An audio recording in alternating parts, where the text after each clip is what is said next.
Ito, mga cute din ito. Bibo pa, chikiting. Ibibida natin every morning dito sa Bulilit of the Day! We can't resist the charm and cuteness Wow. ng 3-month-old baby na si Jessie Valeria de Tiques mula sa Santa Maria, Bulacan. Panood. Oh. Wow, yung cute. Gusto Oh. daw Yan, ikaw daw Lily. yan. Mapapa ka sa kakyutan niya. Kwento ng kanyang mommy Jelly, madalas daw magtunog dinosaur si baby kahit parang nakikipag-usap lang sa kanila. Ganun, no? Okay, ha?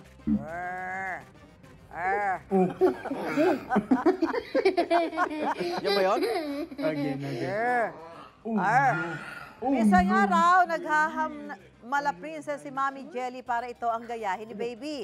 Pero si Baby, dino pa rin ang trip.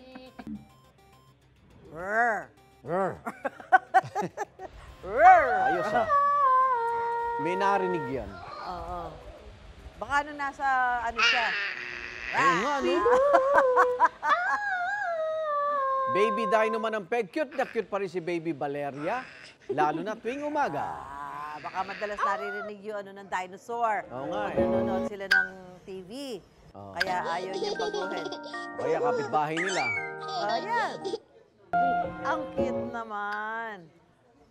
Kayo ba may nakaka-good vibes din bang video ng iyong mga chikiting? Sana yan sa Unang Hirit Facebook page at baka sila na ang susunod na maging Bulilit of the Day!